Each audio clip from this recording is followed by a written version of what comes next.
Indian fiscal federalism. There may be unitary form of government to federal or the federal form of government in a country.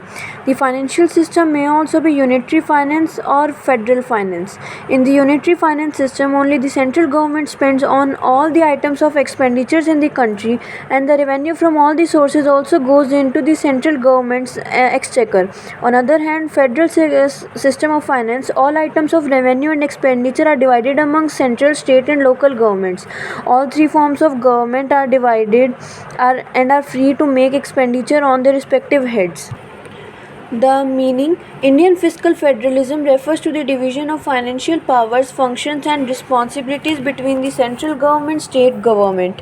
It deals with the allocation of taxation powers, distribution of revenue, public expenditures, responsibilities, and financial relationships among the different level of the government. In India, fiscal federalism ensures that both center and state have adequate financial resources to perform their functions and promote economic development. According to Richard M.S. Grave, fiscal federalism deals with the division of public sector functions and finance among the different levels of the government. In the words of Dr. R.N., the federal finance means the finance of the central government as well as the state government and the relationship between the two. Characteristics or features of the Indian fiscal federalism. Number 1. Constitutional division of financial powers. The Indian Constitution clearly divides financial powers between center and state. Both levels of the government have their own taxation and expenditure responsibilities. Number 2. Strong central government. Indian fiscal federalism has a strong center because major sources of the revenue are controlled by the central government, while the states depend partly on the central transfers. Next, distribution of tax revenue. Tax revenue collected by the center is shared with the states to reduce financial imbalance and ensure smooth functioning of governments. Next, role of Finance Commission. The Finance Commission Article 280 recommends the distribution of taxes and grants between center and states. Next, grant in aids systems. Next, cooperative federalism. Next, fiscal autonomy. Next, balanced regional development. The constitutional provisions of the center and the state or allocation of resources between central and state. The federal finance in India. India is the federal finance country as per its constitution. In its central, provisional or state and local governments are functioning. Thus, the Indian financial system is a federal system. With regard to the distribution of financial resources between the central and state governments, almost all features of the Government of India Act 1935. Allocation of resources between center and states or constitutional provisions. The Constitution of India provides a clear distribution between state government and the central government. Allocation of taxes between central and state have been made in three parts. Number 1, central list. Number 2, state list. Number 3, concurrent list.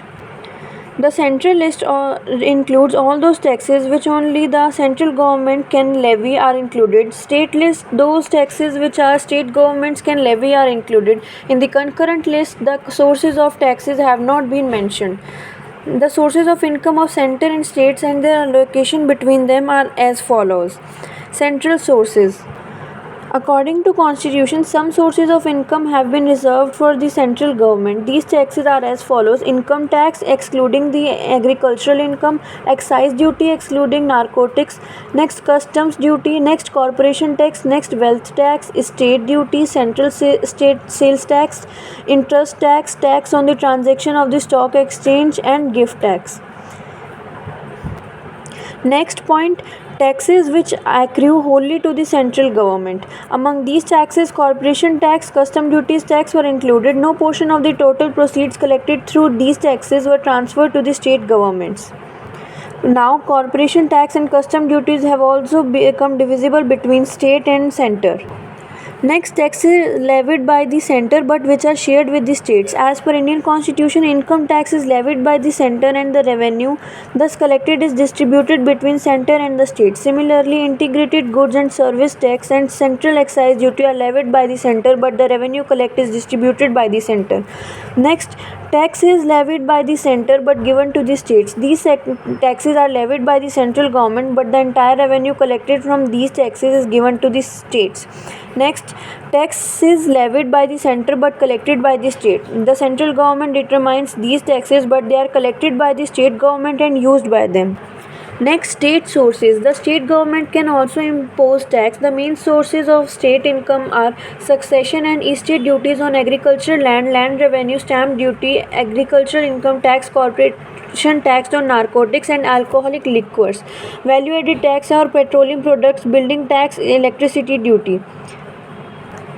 Other sources. The other sources of funds of central and states are surcharge. The Constitution has empowered the Parliament to impose surcharge on income tax and corporation tax in order to augment the income of the centre. Thus, the revenue collected goes only to the centre. It is not divisible. Next, profession tax. State tax can impose profession tax on profession or occupation. The income thus received is kept by the states only. The maximum ceiling of this tax was raised to 2500 per annum.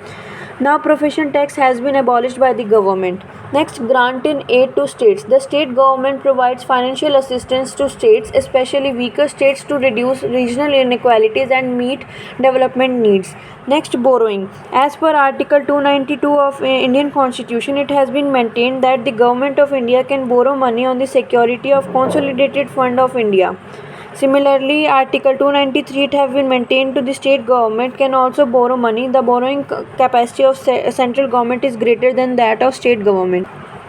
Finance Commission. Finance Commission is a constitutional body established under Article 280 of the Indian Constitution. It is appointed by the President of India to maintain proper financial relations between the central government and state government. It plays an important role in the Indian fiscal federalism by ensuring fair distribution of financial resources.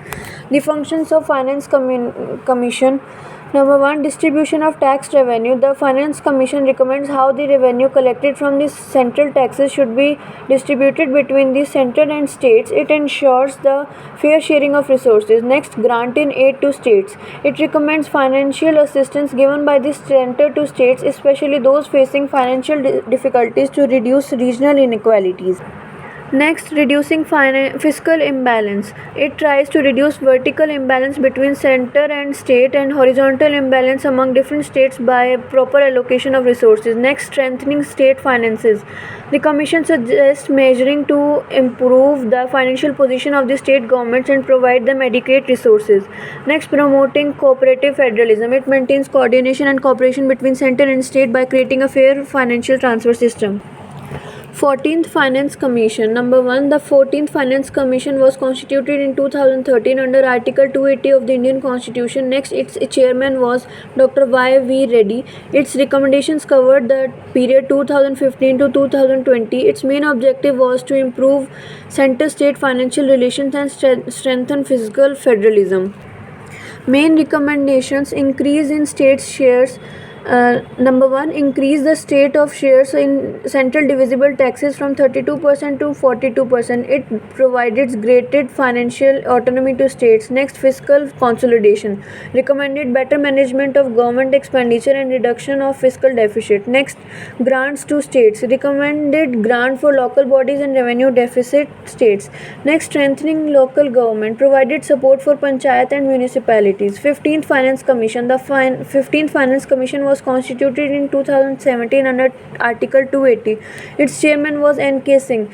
Next, recommendations cover the period 2021 to 2026. Main recommendations: state share in taxes. Recommended 41% of shares in central divisible taxes. Next, reduced from 42% due to creation of Jammu and Kashmir and Ladakh as union territories. Next, grant in aids. Recommended grants for local bodies, health sector, disaster management, revenue deficit states. Next, fiscal stability. Suggested methods for controlling debt and improving financial discipline. Next, performing based incentives. Encourage better governance and efficient use of resources.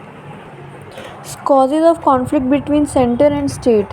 Constitutional setup, conflict regarding divisible taxes. Next, uncertainty regarding grant in aids. Next, faulty in allocation of grants in aids. Next, objections of backward states. Abolition of sales tax. Next, abolition of railway passenger tax. Next, less financial freedom to states. Next, discretionary fund allocation. Next, less elastic financial resources.